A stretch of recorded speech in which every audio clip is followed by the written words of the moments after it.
اللہ کی زمین تم پر تنگ کر دیں گے اہل سنت والجماعت والے کہ تم صحابہ اکرام پر تبرہ کرو اور تم کہو ہم نہیں مانتے، اور تمہارے یہ جو خلیفۃ و بلا فصل کے یہ اذانیں انشاءاللہ بند ہوں گی اللہ کی زمین پر، ہم نہیں چلنے دیں گے. تمہارا یہ تجر و فریب عین کو پہنچ چکا ہے انشاءاللہ.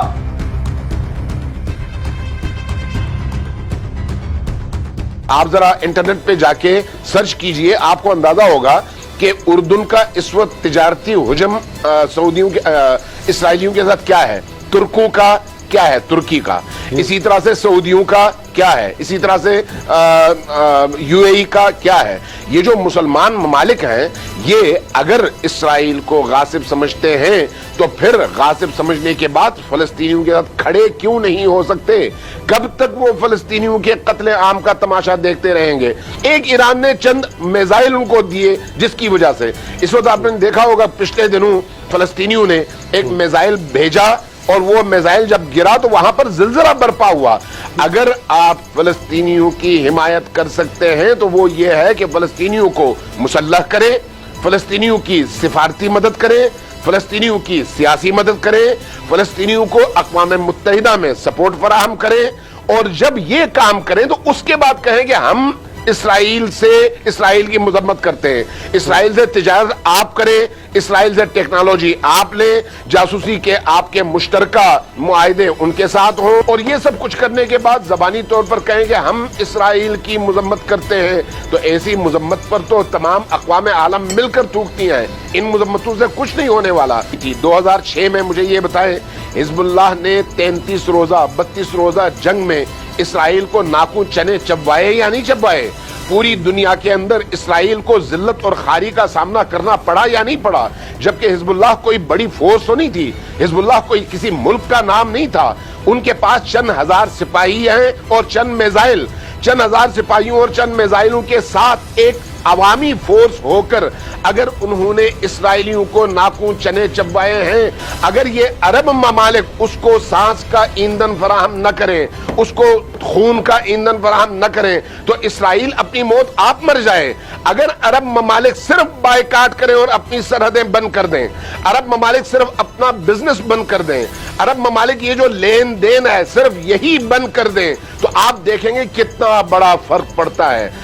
تم یہ سارے تجر و فریب سے کام لیتے ہو. اب تجر و فریب تمہارا یہ جو تم زیادہ یہ اپنے پروگرام کر رہے ہو نا، اس سے قوم کے سامنے یہ ساری باتیں آ رہی ہیں.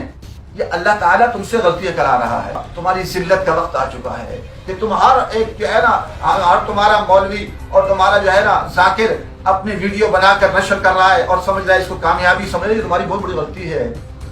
یہ جو اہل سنت والجماعت کے گھروں میں جو آگ بھر رہی ہے وہ آگ عن قریب اٹھے گی تو پھر تمہیں جو ہے وہ دکھا دے گی کہ کیا منظر کیا ہوتے ہیں. اس وقت آپ دیکھیں مشرق وسطیٰ میں اسلحے کا سب سے بڑا خریدار سعودی عرب ہے، اس کے بعد یو اے ای ہے، کچھ اور ممالک ہیں. تو آپ یہ بتائیں کہ ان کا یہ اسلحہ کس کے خلاف ہے؟ مسلمان ممالک کے خلاف؟ اسرائیل کے خلاف کیوں نہیں ہے؟ وہ جو بیچارہ فلسطینی روز جیتا ہے اور روز مرتا ہے اس کے لیے یہ استعمال کیوں نہیں ہوتا؟ پوری دنیا کفر کو شکست کس نے دی ہے؟ شیعوں نے دی ہے.